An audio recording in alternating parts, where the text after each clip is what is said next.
নমস্কার, কেমন আছেন সবাই? আজকে আবার একটি ভ্লগে আপনাদের সকলকে স্বাগত জানাই।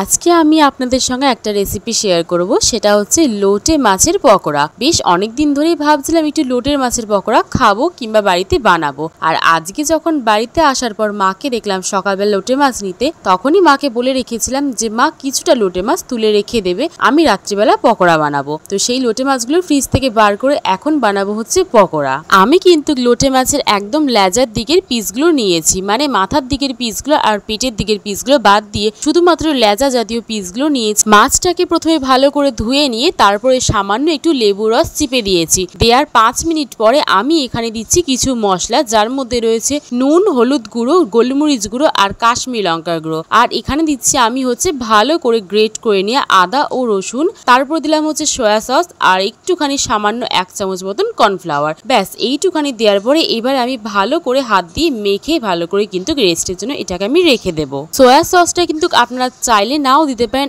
আমি এখানে দিয়েছি যাতে লোটে মাছের একটা আষ্টে গন্ধ বেরোয়। আমার কিন্তু লোটে মাছের ওই গন্ধটা একদমই পছন্দ না, তার জন্য আমি একটু প্রথমে লেবু রস দিয়ে রাখার পরে আমি সামান্য সয়া সসও এর মধ্যে মিশিয়ে দিয়েছি। এই গন্ধটা স্পেশালি দূর করার জন্যই কিন্তু আমি এখানে এই দুটো জিনিস অ্যাড করেছি। ঠিক যেমন করে চিকেন পকোড়ার জন্য ম্যারিনেট করা হয়, ঠিক তেমন করেই কিন্তু লোটে মাছটাকে ম্যারিনেট করে রেখে দিতে হবে। ব্যাস আর কিচ্ছু না। এবারে কিন্তু অন্য দিকের প্রিপারেশন নিতে হবে। অন্য দিকের বলতে এটাকে কোট করার জন্য যে জিনিসগুলো করতে হবে সেটা এখানে কিন্তু আমি শুরু করে দিয়েছি। প্রথমে 1 চামচ মতন কর্নফ্লাওয়ার আর একটু বেশি পরিমাণে চালের গুঁড়ো, একটু সামান্য গোলমরিচ গুঁড়ো আর একটু সামান্য নুন দিয়ে এরপরে এর মধ্যে একটু জল দিয়ে ভালো করে এটাকে গুলে রেখে দেবো। এটা কিন্তু আমি প্রথমে করলাম লিকুইড কোট করার জন্য। এটাকে গুলে ভালো করে রেখে দেওয়ার পর অন্যদিকে কিন্তু আমি ড্রাই কোট করার জন্য জিনিস তৈরি করছি। এখানে ঠিক একই প্রসেসে একটু সামান্য চালের গুঁড়ো আর একটু কর্নফ্লাওয়ার দিয়ে কিন্তু এটাকে ভালো করে মিশিয়ে রেখে দেবো। নর্মালি শুকনো ড্রাই কোট করার জন্য কিন্তু আমি আদার্স আর কোনো মশলা এর মধ্যে ব্যবহার করিনি। সবকিছু যখন রেডি হয়ে গেছে, এবারে অনেকক্ষণ পর আমি চলে এসেছি মাছগুলোকে কোট করার জন্য। ঠিক চিকেন পকোড়া করার সময় যেমন করে আমরা চিকেনের পিসগুলোকে তুলে কর্নফ্লাওয়ারে কোট করে তারপরে আবার নর্মাল লিকুইড কোট করি, ঠিক তেমন করেই কিন্তু এখানে মাছের পিসগুলোকেও আমি একইভাবে কোট করলাম। এখানে আমার প্রথমে হাতে আটকে যাচ্ছিল একটু, আমি ভাবলাম যে না কিছুক্ষণ এর মধ্যে রেখে দিই, তবে হয়তো এটাকে ভালো করে চেপে যাবে। সেই মতনই কিন্তু আমি এখানে আস্তে আস্তে সব একে একে শুরু করে দিলাম। আপনারাও কিন্তু ঠিক এই একই প্রসেসে করবেন, তবে কিন্তু এই লোটে মাছের পকোড়াগুলো ভীষণই খাস্তা হবে আর খুব টেস্টিও হবে খেতে। ঠিক একই প্রসেসে আমার কিন্তু এখানে সব কটা লোটে মাছই কোট করা হয়ে গেছে। একেবারে সমস্তটা আমি কিন্তু এখানে কমপ্লিট করে নিয়েছি। এবারে করব হচ্ছে কড়াই ডিপ ফ্রাই। প্রথমে সাদা তেলটা হালকা গরম করেছি। আমি একেবারেই কিন্তু ডিপ ফ্রাই করার জন্য গরম করিনি, সামান্য একটু হালকা গরম করার পরেই কিন্তু আমি একে একে এই লোটে মাছের পকোড়াগুলো কিন্তু ছেড়ে দিলাম এর মধ্যে। এবারে এটাকে কিন্তু গ্যাসের ফ্লেমটা আমি একদমই কমিয়ে দেবো। কমিয়ে দিয়ে কিন্তু এখানে আমি পকোড়াগুলোকে ফ্রাই করে নেব। প্রথমে গ্যাসের ফ্লেমটা একদমই কমিয়ে দিয়ে যদি ফ্রাই করা হয়, তবে কিন্তু মাছের ভেতরে যে অংশটা সেটা কিন্তু একদমই আর নরম থাকবে না এবং আষ্টে কোনো গন্ধ দেবে না, আর ভেতরটা কিন্তু পুরোপুরি ভালোভাবে সিদ্ধ হয়ে যাবে। সেই জন্য কিন্তু গ্যাসের ফ্লেমটা কমিয়ে দিয়ে ভাজাটা কিন্তু খুবই জরুরি। অন্যান্য মাছ হলে সেটা করতে লাগতো না, কিন্তু লোটে মাছের ক্ষেত্রে কিন্তু এটা অবশ্যই করতে হবে। এবং এরপরে যখন আমি ভেঙে দেখাবো তখন আপনারা বুঝতে পারবেন যে গ্যাসের ফ্লেমটা কমিয়ে দিয়ে করাতে কিন্তু কতটুকুনি সুন্দর হয়েছে। যখন মাছগুলো প্রায় হয়ে গেছিল তখন কিন্তু গ্যাসের ফ্লেমটা বাড়িয়ে দিয়ে আমি এখানে ডিপ ফ্রাই করে তুলে নিয়েছি। দেখতে কিন্তু একদমই পুরো ফিশ ফিঙ্গারের মতোই লাগছে, আর খেতেও কিন্তু এটা সত্যি খুবই সুন্দর হয়েছিল। আমি ভেঙে দেখাচ্ছি ভেতরটা আপনাদেরকে যে কতটুকুনি ভালো হয়েছে আর মাছটা ঠিক কিরকম ফ্রাই হয়েছে। ভেতরটা একদমই কিন্তু কোনো স্টিকিনেস নেই আর কোনো আষ্টে গন্ধও কিন্তু বেরোচ্ছে না। মনেই হচ্ছে না যে এটা লোটে মাছের পকোড়া বা লোটে মাছের কাটলেট আমি করেছি। খুবই সুন্দর, খুবই টেস্টি হয়েছে খেতে। এরকম করে কিন্তু আপনারা সবাই বাড়িতে বানাতেই পারেন। যেহেতু এখন বর্ষার সিজন আর এই সময় লোটে মাছের চাহিদাটা একটু বেশিই থাকে, তবে কিন্তু আপনারা এটা সমস্তটাই বাড়িতে বানিয়ে টেস্ট করতেই পারেন একবার। আমিও কিন্তু এটা প্রথমবারই বানালাম, আর এই প্রথমবারই যে এত সুন্দর এত টেস্টি হবে খেতে, সত্যি আমি এটা কিন্তু একদমই আশা করিনি। এরপর সন্ধ্যেবেলার দিকে আমি আর ভাই গেছিলাম হচ্ছে একটু রাস্তার দিকে বলবো না, কারণ ভাই গেছিল, আমি কিন্তু পাড়ার মধ্যেই দাঁড়িয়েছিলাম।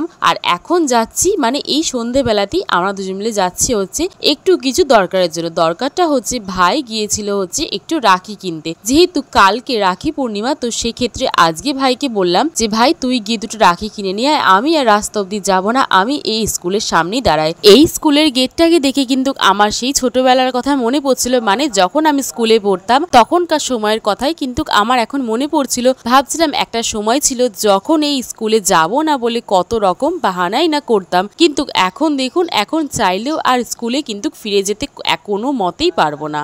আর এই সব চিন্তা করতে করতেই কিন্তু ভাই দেখলাম অন্যদিকে চলে এসছে রাখি কিনে। এই রাখি দুটোই কিন্তু আমি ভাইকে কিনতে বলেছিলাম। হ্যাঁ হ্যাঁ বলছি, দুটো রাখি কেন কিনেছি, আমার ভাই তো একটা, কিন্তু আমি দুটো রাখি কেন কিনেছি সেটা আপনারা কালকের ভিডিওতে দেখতে পারবেন। আর ভাইকে বলেছিলাম কিছু একটু চকলেট নিয়ে আসতে, ভাই কিন্তু সেটাও নিয়ে এসছে। আর বাড়ি এসেই দেখতে পারলাম যে মা কিন্তু এখানে মাটন কষা করছে, যেটা আমার ভীষণই ফেভারিট একটা খাবার। আমি কিন্তু জানতামই না যে বাড়িতে আজকে মাটন রান্না হচ্ছে। আর মা কিন্তু আমাকে খুন্তি দিয়ে তুলে দেখাচ্ছে যে কোন কোন পিসটা আমি খেতে ভালোবাসি এবং কোন কোন পিসটা মা আমাকে খেতে দেবে। অন্যদিকে কিন্তু মা আলু ভেজে রেখে দিয়েছে, আর আজকে কিন্তু মা মাটনটা কড়াইতে কষিয়ে রান্না করছে। আর আমার মায়ের একটা সিক্রেট আপনাদেরকে বলে দিই, আমার মা যখনই মাটন রান্না করে তখন কিন্তু এই মাটন কষানোর সময় অথবা মশলা কষানোর সময় কিংবা যখন মাংস হয়ে যায় শেষের দিকে কিন্তু মা এরকম একটু 2 থেকে 3 চামচ মতন ঘি ছড়িয়ে দেয়, যার জন্য মাটনের টেস্টটা কিন্তু অনেক সুন্দর লাগে খেতে, যেই টেস্টটা কিন্তু সচরাচর আমি অন্য কোনো মাটন রান্নাতে পাই না।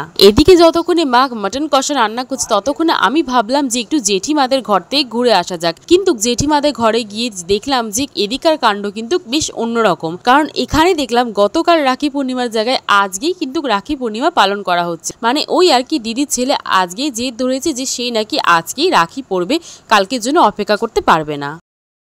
কি রে কেমন লাগছে?